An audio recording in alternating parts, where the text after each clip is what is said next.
It's crazy that there was a point in time in which The Onion could unironically get an article written about Skype getting in the Oxford English Dictionary. The only thing crazier than that is the fact that 3 years later, it actually happened in real life. In 2024, Skype was at the very top of the list for leading messenger services by recognition, right next to FaceTime. Yet at the exact same time, it only occupied 6% of users. Today, what was once a beacon of empire has now officially crumbled to dust. I want to explore exactly how this magnificent beast ended up falling.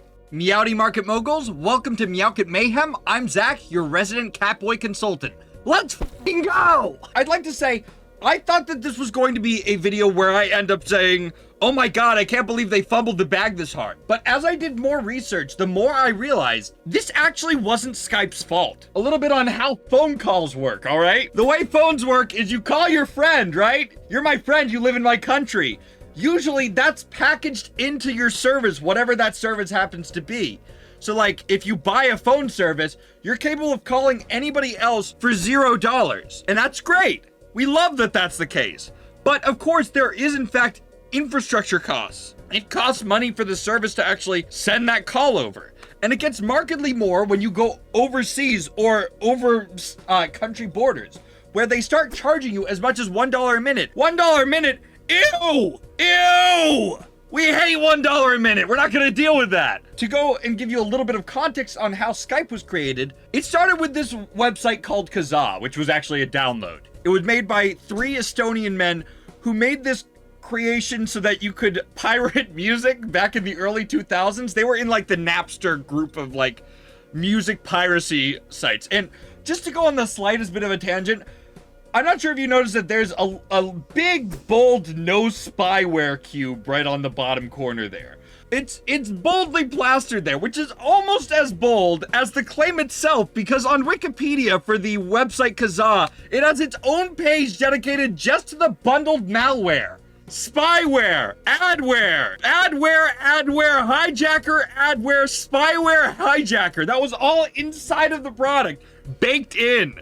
Unbelievable. I want 11 viruses for that song. Yeah, they could help you out. They could get that done real fucking quick. But the people who made this had a realization. So there are 2 ways, at least at this point in time, that you could end up having a file sent from one place to another. First, you could be like, I want to send American Idiot to a friend. I upload it onto a website, and then they download it from the website. But the problem with this method is if I do it this way, the police come knocking on my door and say, why are you hosting American Idiot? That's not your music. That's illegal. We're going to arrest you. And we don't like that. So the alternate way is what's called peer-to-peer. Peer-to-peer is where you effectively just work on connecting to computers like directly. So it's like, I'm literally handing you a CD. Here's the CD. You now have the music. That's peer-to-peer.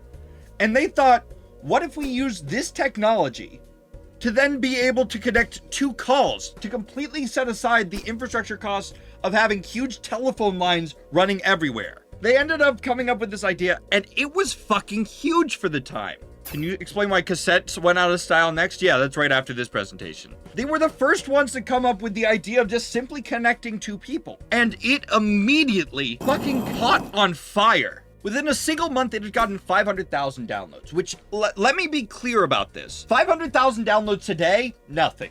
500,000 downloads in 2003, a month after launch? Holy shit, man. Holy shit, man.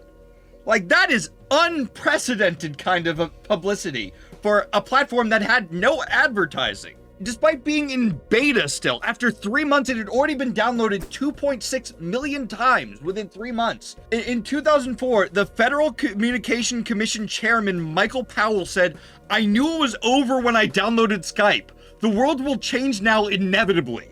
Like, these are fucking inflammatory words. Immediately after this, they have Skype in and Skype out, which are announced, which cost money, but allow you to make and receive calls from actual phone numbers. So let's say your aunt doesn't know how to use Skype.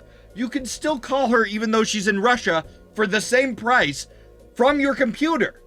This is gigantic. And of course, the premise is that you're getting it for a fraction of the cost that you would if you were calling from your phone. Because again, you're completely circumventing all of the infrastructure costs. By 2005, it had been downloaded 100 million times, with as many as 3 million people on the service at once. Skype was so promising as a premise that eBay in 2005 buys the service for $2.6 billion, back when Facebook was only worth 100 million. That's fucking insane, bro. Small loan of 2.6 billion. You know what's a small loan?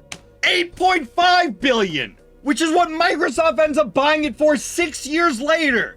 It was the largest purchase that Microsoft made at the time, and that's not even a bad investment because within 7 months, it grew another 26% after they purchased it to 250 million active users. In 2011, it was the 4th most downloaded free app on both iOS and Android. Like, we're talking Angry Birds, go fuck yourself. We're talking Skype.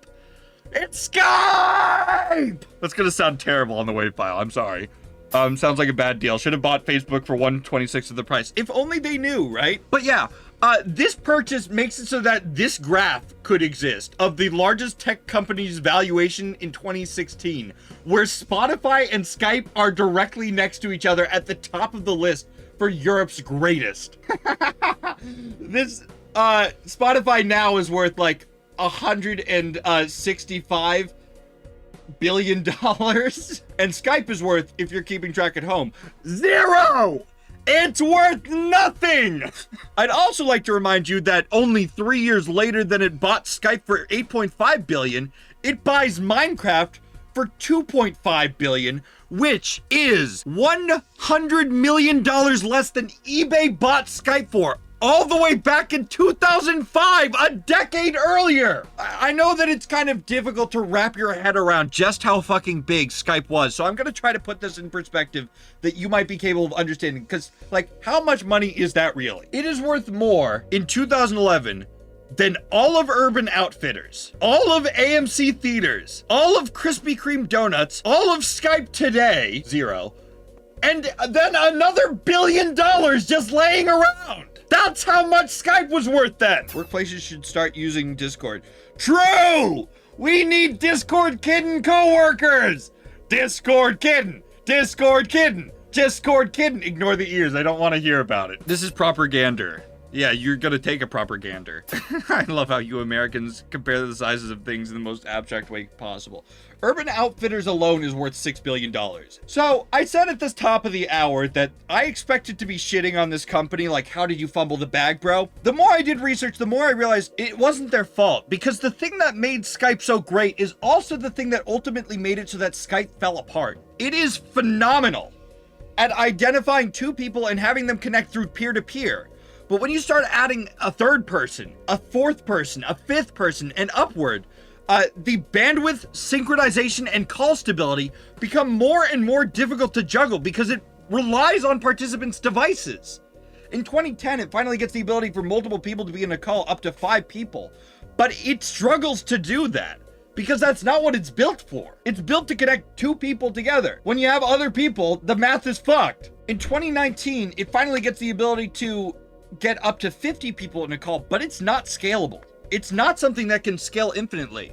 And what wasn't possible back in the day, you know, a full decade ago, 2 decades ago, is now very much possible. Google Meets, now at the time was Google Hangouts, and Zoom are built on centralized cloud infrastructure, meaning that it's easy for scaling large meetings because they don't rely on an individual's computer, they rely on a server hundreds of thousands of feet in that direction that don't at all depend on me whatsoever. So my internet connection can suck ass, but I'll still have everybody else having a perfectly fine connection in that moment. It won't fuck up everything. And Skype tries to compete with these two by doing something called Skype for Business on Windows. It falls apart within like three years. It's super clunky. Now, this might put a little bit of a date on me, but for those of you that are around my age, perhaps you'll remember a time that you used to play Minecraft survival games, and in the pre-server lobbies, they would have people saying, Skype for Teams! Skype for Teams! And like, that was a thing that people used to do. But Skype was a clunky, laggy mess and a memory hog. And then suddenly this other platform, you might have heard of it, called Discord, ended up coming in 2015 and fucking slapped them right out of the fucking air. So now they had fucking been cornered on the like centralized server thing for both the business and interperson connection, as well as the gaming market, which was like everyone that they sold to. So then in 2017, Microsoft realized that basically the only way that they could save Skype was by simply remaking the entire thing from the ground up, which they weren't going to do. So they ended up making Microsoft Teams in 2017. And to me, this is the signal where they realized that their entity of Skype is no longer going to be the future. It just no longer has a place in the world. And that's not Skype's fault. It's not Skype's fault. It just simply was built on something that was no longer something that could compete. I'll say that Skype found a little bit of growth at the beginning of 2020 where it had some more attention because of the pandemic, but that absolutely pales in comparison to even Microsoft Teams, which found 353% growth over the course of a year as people found out about it. From 32 million people to 145 million people. Of course, we're not going to forget the elephant in the room of Zoom, which grew by 2,900%. It reached 300 million daily active users by 2021, a number that Skype once had barely half a decade ago themselves. In 2016, Skype had over 300 million monthly users. In 2023, Skype boasted 36 million. It just wasn't the same platform anymore because it had competition that did what they did better, and they couldn't fix it without rebuilding from the ground up. I hope that this brings clarity for why it is that Skype ended up passing away on May 5th, 2025. And I hope that you'll join me in a salute for Skype at the national anthem.